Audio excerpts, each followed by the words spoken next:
Bretagne 5, l'invité du 7-9.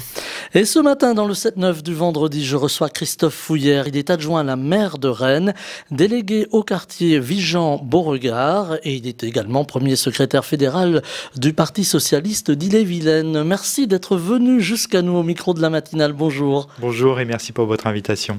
Alors Christophe Fouillère, je disais adjoint à la maire de Rennes, c'est important, la maire de Rennes? Ah bah oui, c'est important. Nathalie Appéré a été élue en 2014 maire de Rennes et elle a été renouvelée dans son mandat en 2020. Et moi, je suis très fier de faire partie de son équipe aujourd'hui et d'être adjoint spécifiquement de quartier et d'être en prise directe avec les Rennaises et les Rennais sur les quartiers de Vigan et Beauregard. Alors, on va parler de Rennes sur Bretagne 5 ce matin, mais on va aussi parler de politique. On va parler d'un grand convalescent, un grand parti, le Parti socialiste, convalescent, je dis, parce que y a un frémissement aujourd'hui au niveau du Parti socialiste. Les élections se profilent, Anne Hidalgo se présente à ces élections, et puis on voit un petit peu partout en Europe, voilà, les équivalents du Parti socialiste, on pourrait prendre le cas de l'Allemagne, qui bien gagnent des élections. On peut le dire au plan national que le Parti socialiste a plutôt vécu une bonne séquence électorale et politique avec les élections municipales, les élections régionales et départementales, où il y a eu la confirmation de l'implantation territoriale du Parti socialiste, et puis quelques conquêtes quand même significatives. Je pense aux municipales, notamment à la conquête de Marseille, c'est pas rien, hein, Marseille qui redevient avec un maire socialiste, et puis la conservation de 5 régions en France métropolitaine, plus des régions d'outre-mer que nous avons gagnées, et puis le maintien d'un certain nombre de départements avec des exécutifs et des présidences socialistes. Donc c'est la confirmation d'un ancrage territorial du Parti socialiste qui nous met dans de bonnes conditions pour envisager les échéances de 2022, avec, et vous l'avez dit à juste titre, un renouveau, une renaissance de la social-démocratie en Europe, et nos camarades du SPD en Allemagne ont montré la voie en gagnant les élections législatives ce week-end, mais on peut citer aussi l'Espagne, le Portugal, où on a des gouvernements de gauche structurés autour des partis socialistes nationaux, et plusieurs pays de l'Europe du Nord où les sociodémocrates ont la majorité au Parlement, souvent dans des régimes parlementaires. Alors il y a eu parfois des alliances, on l'a vu ici dans les Côtes-d'Armor, puisque le département a été remporté par le Parti socialiste, mais pas tout seul. Il y a eu une coalition avec plutôt des partis de gauche. Est-ce que c'est l'avenir justement? Alors je dis coalition, entente peut-être. C'est l'avenir et c'est à la fois une certaine forme de continuité. Si on regarde l'histoire politique de la France, en 1936, la gauche gagne dans le cadre d'une coalition. En 1980, on gagne dans le cadre d'une coalition. En 1997, avec la gauche plurielle, on gagne dans le cadre d'une coalition. En 2012, les élections législatives, nous avions un accord politique avec les écologistes. Et donc, aujourd'hui, Olivier Faure et la direction nationale du Parti socialiste demeurent dans cette tradition. Et on le sait, dans un pays qui a des fondamentaux quand même très marqués à droite, qui peut avoir un électorat conservateur qui se mobilise beaucoup et qui est très ancré dans ses choix électoraux, pour la gauche, une des voies de l'accession aux responsabilités, c'est bien de faire le rassemblement dans les périodes d'élection. Et on le voit bien aussi au niveau local. C'est rarement un seul parti qui a les responsabilités locales, mais on a bien des majorités municipales, départementales, régionales qui sont plurielles. En tout cas, moi, je m'en félicite parce que ça permet d'irriguer les politiques publiques avec des regards qui sont parfois singuliers, souvent convergents. Quand on est dans une même majorité, c'est qu'on partage aussi beaucoup de choses. Mais chacun arrive aussi avec son expérience, un certain nombre de représentations sur un certain nombre de sujets, et c'est bien ce dialogue aussi au sein de ces majorités plurielles qui permet d'avoir sans doute les meilleures réponses. Alors le chemin a été long, l'est encore, pour que le PS, j'allais presque dire, retrouve sa superbe, pardonnez-moi, c'est un petit trait d'humour, mais on a le sentiment qu'il y a eu aussi du sang neuf qui est arrivé, on voit, quelques-uns se sont succédés d'ailleurs au micro de la matinale, des jeunes qui arrivent, alors dans le PS, mais dans d'autres partis politiques aussi. Comment faire cohabiter, j'allais presque dire, les anciens et les nouveaux, les jeunes? Les anciens ont la responsabilité d'une transmission, d'une forme de tradition, de l'expérience. Moi, j'ai la chance de côtoyer assez régulièrement Edmond Hervé dans les locaux de ma fédération, et je goûte toujours ces moments d'échange avec Edmond Hervé, qui est retiré aujourd'hui des affaires politiques. Vous entendrez très peu Edmond Hervé. Edmond Hervé, ancien maire de Rennes. Ancien maire de Rennes, tout à fait, ancien député, ancien ministre. Et j'ai toujours plaisir à échanger avec lui sur l'actualité réalité politique et pouvoir en tirer aussi des enseignements sur un certain nombre de conseils, de représentations de ce qui se joue dans la vie politique. Donc les anciens ont ce rôle de transmission, de formation des plus jeunes. Et effectivement, vous avez raison de dire qu'on a aussi un renouvellement au sein du Parti socialiste générationnel. C'est très sensible au niveau des maires et des exécutifs locaux. Loïc Chenet-Girard, Carole Delga, Nathalie Appéré, Johanna Roland, Michael Delfos. Vous avez quand même de jeunes maires, de jeunes responsables d'exécutifs locaux, jeunes Quadra, Et vous avez aussi, autour d'Olivier Faure, dans son équipe aujourd'hui dans la direction nationale, beaucoup de trentenaires et de quadragénaires qui ont pris des responsabilités dans un moment important. On traversait une crise importante, le Parti socialiste, 2015, 2017, 2018. Ça a tangué fort. Et il a fallu avoir des personnes qui prennent des responsabilités, qui prennent les sujets à bras-le-corps et qui participent à la renaissance du Parti socialiste. Et par ailleurs, vous avez reçu il y a quelques jours un jeune socialiste d'Ille-et-Vilaine. Nous avons des jeunes qui nous rejoignent et avec qui nous avons plaisir à cheminer, tout en respectant aussi la singularité de leur engagement. C'est important. Et donc, on a des jeunes socialistes qui nous accompagnent aujourd'hui dans notre vie politique et la définition de nos propositions et de nos engagements aux Français. Ils bousculent un petit peu, ces jeunes-là, la vieille maison, si j'ose dire. Mais ils sont là pour ça. Et pour ma part, j'assume pleinement de leur demander de nous challenger et puis de nous bousculer aussi dans un certain nombre de nos certitudes, de nos représentations, de se faire l'écho aussi des réalités de la jeunesse. Ils les connaissent à travers leur parcours universitaire, pas à travers leur parcours professionnel. Les jeunes socialistes ne sont pas uniquement des jeunes qui font des études universitaires. On a aussi des salariés qui sont passés par la voie de la formation professionnelle, notamment dans les métiers du bâtiment. Et c'est toujours intéressant de pouvoir aussi entendre ce que vivent les jeunes en termes de parcours de formation, d'insertion professionnelle, de parfois comme difficulté ou réussite d'ailleurs dans leur parcours d'insertion sociale et professionnelle. Alors, vous avez cité Anne Hidalgo tout à l'heure.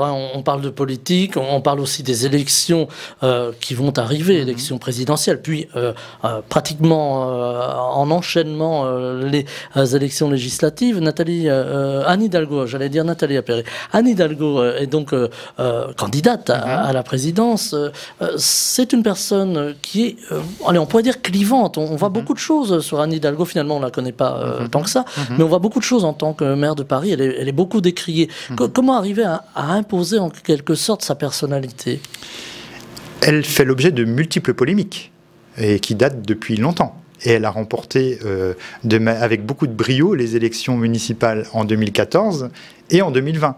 Et donc je pense qu'il faut déjà parfois faire la part des choses en ce qui relève des polémiques qui sont lancées souvent par des opposants politiques et la réalité de l'opinion. Globalement, si elle est réélue, c'est qu'on voit bien que les Parisiens sont satisfaits, les Parisiens, les Parisiennes sont satisfaits de sa gestion et la façon dont elle transforme la ville de Paris. Et il faut lui reconnaître d'avoir profondément transformé la ville de Paris et d'avoir maintenu le rang de Paris sur la scène internationale. Aujourd'hui, les JO en 2024, le fait qu'elle reçoive les chefs d'État et un certain nombre d'ambassadeurs, le rayonnement international de Paris, elle y contribue. Et je pense que ça en fait d'ailleurs un atout et une singularité par rapport à un certain nombre de candidats à la présidentielle, c'est qu'elle a l'expérience de l'exercice des responsabilités à haut niveau, mais un rayonnement qui dépasse le cadre national. On peut citer par exemple la participation d'Anne Hidalgo au dernier meeting de campagne du SPD en Allemagne. Elle était invitée, elle était un des invités phares de ce meeting-là, c'est pas pour rien. Donc, personne clivante, on pourrait le dire, mais personne rassembleuse aussi, quelque part. Oui, rassembleuse, et elle a su notamment rassembler autour d'elle ce qu'elle appelle l'équipe de France des maires. Et notamment cette génération dont on a parlé tout à l'heure, des maires trentenaires ou quadragénaires, talentueux, qui expérimentent des politiques publiques en matière de lutte contre les inégalités, en matière de transition écologique, en termes de participation démocratique sur leur territoire, qui sont en capacité aujourd'hui de dire ce qui marche et ce qui ne marche pas, et de pouvoir essaimer un certain nombre de bonnes pratiques, et aussi irriguer les politiques publiques au niveau de l'État des réalités territoriales. Et elle a cette équipe-là autour d'elle, qui est vraiment soudée, qui est vraiment rassemblée, et je pense que c'est aussi une de ses forces pour, au-delà du projet et des engagements qu'elle va pouvoir faire à l'égard des Françaises et des Français, et c'est très important.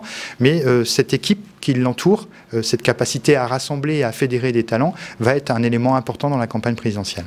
Alors on va en reparler tout à l'heure de la présidentielle, mais j'allais presque dire, je passe d'une femme à l'autre. J'ai failli citer Nathalie Appéré tout à l'heure en lieu et place d'Anne Hidalgo, mais justement Nathalie Appéré, maire de Rennes, qui a aussi été l'objet de beaucoup de critiques. Là aussi, alors bon, la critique c'est surtout les réseaux sociaux, il faut bien le dire, mais là aussi, qui a une volonté de faire, de transformer la ville, d'avoir une autre politique qui s'entoure aussi d'une équipe. Vous en faites partie, Christophe Fouillère.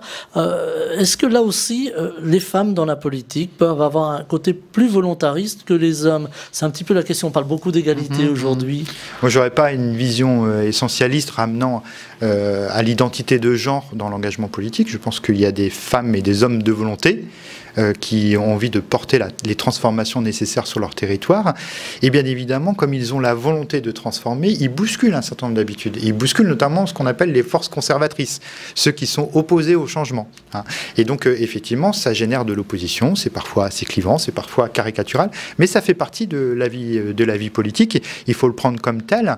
Alors, bien évidemment, on est toujours touché par des critiques qui peuvent être parfois très injustes, exagérées de la réalité de ce qu'on peut réaliser au point de vue local dans nos mandats. On y met beaucoup d'énergie, beaucoup de conviction, mais à la fois, ça fait partie de la démocratie que d'avoir des désaccords.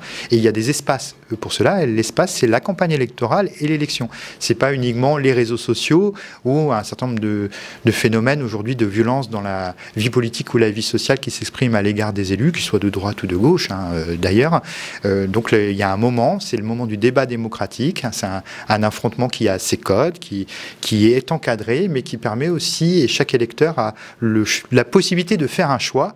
Et dans ce débat-là, c'est important que, du coup, chacun puisse s'y impliquer et qu'il soit d'ailleurs pour ou qu'il soit opposé à un certain nombre de politiques publiques qu'on peut porter. Donc évidemment, Nathalie Appéré, comme Anne Hidalgo, comme d'autres, peut être critiquée et parce que ça fait partie du débat démocratique. Et à partir du moment où vous faites des choses, vous êtes critiqué de toute façon. Alors, il s'en fait des choses à Rennes. Alors, on va pas tout balayer, il nous faudrait beaucoup plus de temps, mais on pourrait citer quand même le métro de Rennes. Là aussi, ça a été sujet à grande discussion et polémique, parfois même, mais le fait est que les mobilités changent à Rennes, il y a une volonté. Comment, là aussi, faire passer cette volonté auprès des commerçants, auprès des Rennais, des Rennaises? Comment dire, voilà, on enlève un peu la voiture du centre-ville, mais on veut faire quelque chose. Oui. Il y a la volonté avec l'arrivée de la deuxième ligne de métro, ce sont des projets qui sont longs à émerger. Le sujet de la deuxième ligne de métro, c'est des réflexions il y a 20 ans. C'est une ingénierie de projet qui a commencé il y a une dizaine d'années. Et donc avec le temps du chantier, de la mise en œuvre, des tests, ce sont des temps lents. Donc ce sont des choix politiques majeurs qui ont été faits il y a quelques années et qui vont se concrétiser dans les prochains mois et qui vont bouleverser les mobilités. Il faut se rappeler, quand on est Rennais, Rennaise, ou quand on va à Rennes, ce qu'a été le changement de la livraison de la première ligne de métro et son succès. Ça a vraiment changé le temps, notamment la notion de temps de déplacement dans la ville. La deuxième ligne de métro va permettre à 75% des métropolitains d'être soit à 5 minutes de leur domicile à pied, soit à 5 minutes de leur lieu de travail. Et donc, il y aura un enjeu de connexion. Ensuite, soit pour partir de son domicile, prendre le métro et ensuite avoir une connexion rapide pour rejoindre son travail, ou à l'inverse, comment pouvoir avoir une connexion en sens inverse. Donc, c'est tout le schéma, notamment de développement des transports au débit de service avec les trambus sur la métropole, avec les parkings relais à l'extérieur de la rocade. Donc il y a un enjeu d'accompagnement de cette livraison de deuxième ligne de métro, mais ça va bouleverser les mobilités. Et il y a bien un enjeu de permettre à chacun d'avoir le meilleur temps possible d'organisation de sa vie, parce qu'on sait l'impact que peut avoir le fait d'avoir 1 heure de temps de trajet le matin, 1 heure de temps de trajet l'après-midi, souvent pour des personnes qui n'ont pas eu le choix que d'habiter assez loin du cœur de métropole, pour des raisons d'achat, d'accession à la propriété, par exemple. Donc c'est des contraintes aussi économiques en termes de mobilité. Donc on a cette responsabilité-là, à un moment donné, d'accompagner les personnes, notamment les salariés, dans leur mobilité. Et il y a un enjeu aussi d'acceptabilité l'acceptabilité sociale, parce qu'on change les habitudes, donc on vise à rendre les transports publics beaucoup plus rapides et moins coûteux que l'utilisation de la voiture individuelle. Et il y a aussi à travailler les perceptions, et notamment par rapport au cœur de ville et au centre-ville, bien de comprendre que le développement des plateaux pétonniers et des mobilités douces est un facteur favorisant dans le développement de la clientèle, notamment pour les commerces, et ça s'accompagne d'ailleurs, vous avez peut-être vu l'actualité récente sur le Palais du Commerce, mais aussi d'un plan de développement de l'attractivité commerciale au centre-ville qui vise à accompagner aussi les commerces de proximité.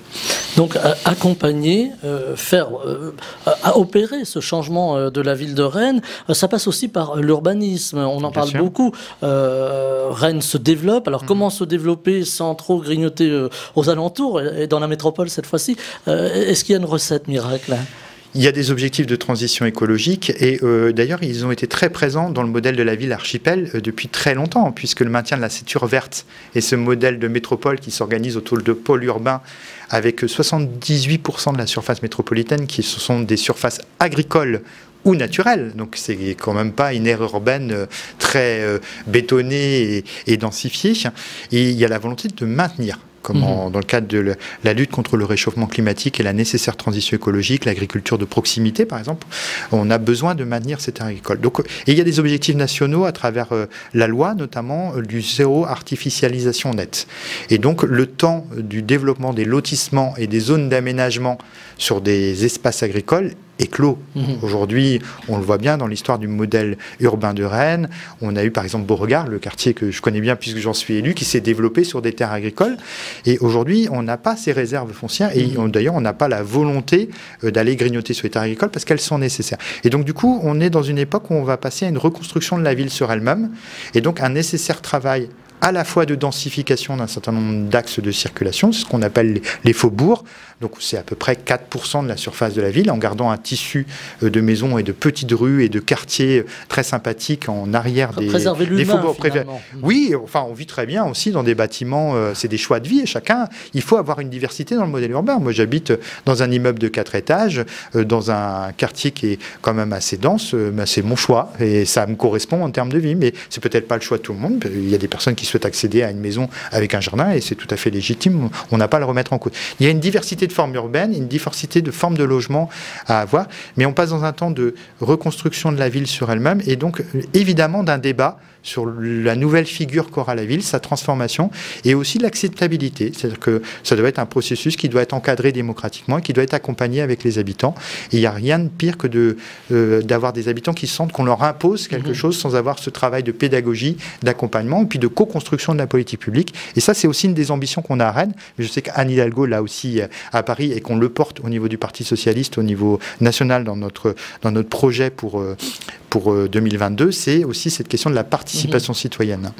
Alors, associer les citoyens donc aux grandes décisions, participer aussi au développement de la ville, alors Rennes en l'occurrence, mais d'autres villes en France. Et puis, il y a aussi la vie dans la ville. Et la vie, souvent, c'est aussi la sécurité. Rennes, on l'a vu à travers la presse, comme partout, subit des incivilités, des problèmes de trafic de drogue. Là aussi, ça déchaîne un petit peu les passions sur les réseaux et même au-delà. Et pourtant, Rennes n'est pas un coupe-gorge. Ben, il faut aussi parfois dépasser un peu les expressions médiatiques malheureuses et puis des perceptions qui peuvent être erronées. Rennes reste une des villes métropolitaines, de métropole, les plus sûres de France. C'est une réalité. Pour autant, ça ne veut pas dire qu'il n'y a pas des phénomènes d'insécurité et qu'il n'est pas nécessaire de les traiter. On a eu un travail de participation des habitants pour définir un livre blanc de la sécurité et une stratégie rénovée pour ce mandat de sécurité et de prévention de la délinquance. Et donc, on a eu de nombreux Rennais à participer à ce travail participatif, alors que ce soit dans des ateliers formels, c'est à peu près 1000 Rennais qui ont participé, mais on a aussi les conseils de quartier, tous les temps de réunions informelles, les temps de rencontres informelles qu'on peut avoir avec les habitants. Je suis élu de quartier, je les rencontre quotidiennement, donc ils me parlent de ce sujet comme ils me parlent d'autres sujets également. Donc on se nourrit de cette expertise citoyenne et aussi du ressenti des citoyens, de leur perception et aussi parfois de leurs solutions à proposer en proximité. Il y a eu ce travail-là, il y a eu une enquête d'opinion aussi qui a été réalisée avec TMO qui nous a livré quand même des résultats assez surprenants.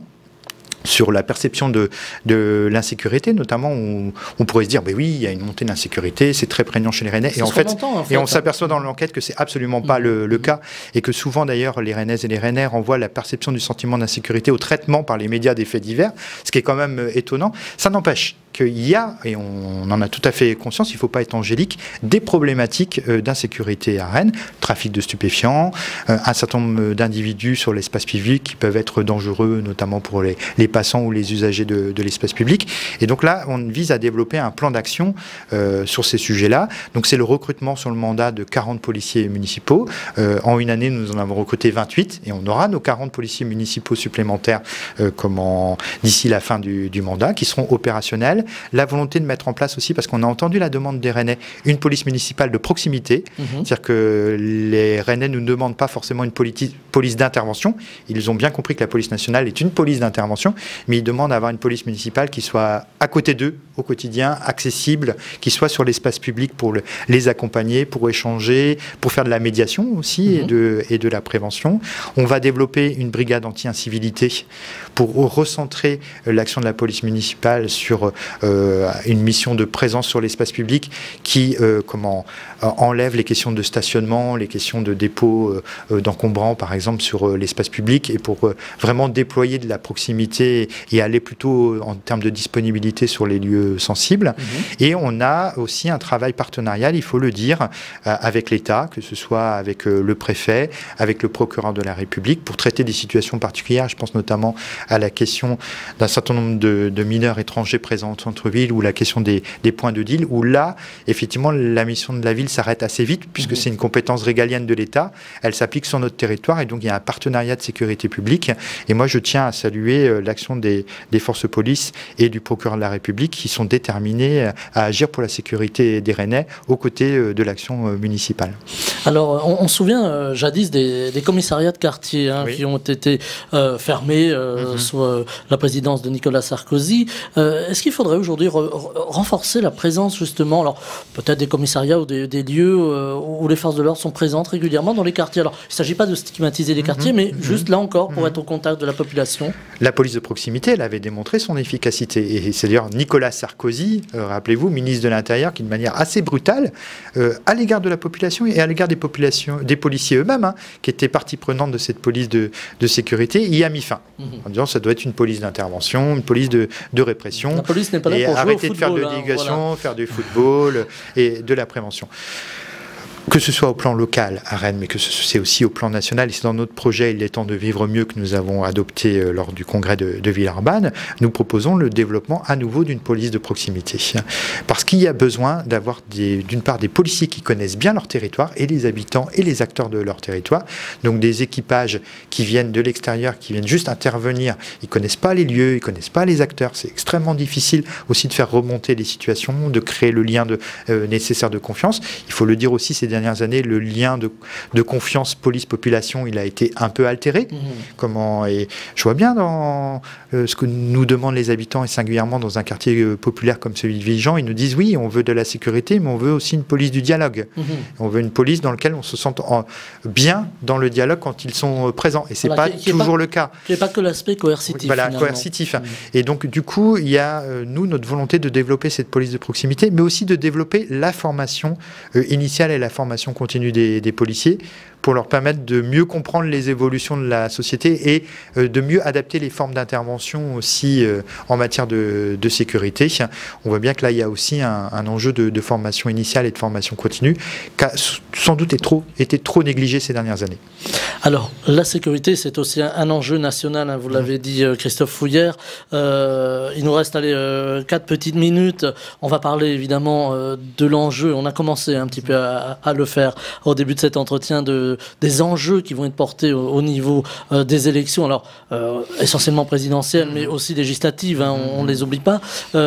Aujourd'hui, on voit que la sécurité est un enjeu.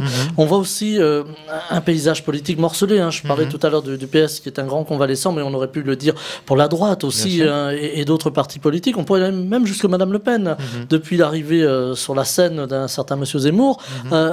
Aujourd'hui, on sent quand même qu'il y a une population qui a même du mal à dialoguer les uns avec les autres, on sent qu'il y a une cassure. Est-ce qu'il va falloir, j'allais dire presque réconcilier la population française, et comment le faire dans un tel clivage, dans un tel climat? Il est normal dans une démocratie qu'il y ait une pluralité de points de vue et qu'il y ait un affrontement dans l'espace démocratique de convictions différentes et de solutions différentes. Ce qui est peut-être la difficulté aujourd'hui dans le débat politique en France, singulièrement en France, mais on peut le retrouver aussi aux États-Unis avec le développement du trumpisme ou du populisme dans un certain nombre de pays d'Europe, c'est l'altération de la réalité des faits. Quand on ne discute pas politique, quand on n'échange pas politique, quand on ne confronte pas les points de vue sur des choses réelles, effectivement, on vit dans des mondes irréels et dans des schémas de représentation qui ne peuvent pas cohabiter ensemble et s'affronter sereinement dans l'espace démocratique. Et si vous citiez Zemmour, par exemple, tout à l'heure, Zemmour, c'est un polémiste et il caricature les faits, il réécrit l'histoire. Et donc, toute la base de sa pensée est construite sur une altération de la réalité des faits. Et donc, bien évidemment, dans le dialogue politique, c'est très difficile, du coup, de poser des éléments de comparaison des propositions qui sont amenées s'il y a une altération des faits au départ. Vous avez une très bonne initiative du journal La Croix qui apaise un apaisement du débat politique et à le restructurer d'un certain nombre de principes. En tout état de cause, nous, c'est plutôt quelque chose qu'on défend. Et aujourd'hui, effectivement, il est très difficile pour un parti de gouvernement responsable de pouvoir être entendu dans un brouhaha permanent fait de polémiques et aussi de travestissement de la vérité de la situation de notre pays, de la situation vécue aussi par les Françaises et les Français. Il y a une forme de désespérance aussi quand les électeurs, les citoyens, les Français ne vont plus voter ou se tournent vers les extrêmes. Oui, bien, il y a effectivement des inquiétudes à avoir sur l'abstention et comment là, il y a effectivement un décrochage, notamment, il était déjà présent parmi les classes populaires, mais il est très prégnant aussi parmi les classes moyennes, chez les jeunes notamment. Donc il y a quand même un travail à refaire, pas simplement d'éducation aux politiques, mais de participation citoyenne et rénovation de notre vie politique. Il faut se poser la question de savoir si nos institutions sont aujourd'hui adaptées à la demande politique et aux attentes de nos concitoyens. C'est une vraie question.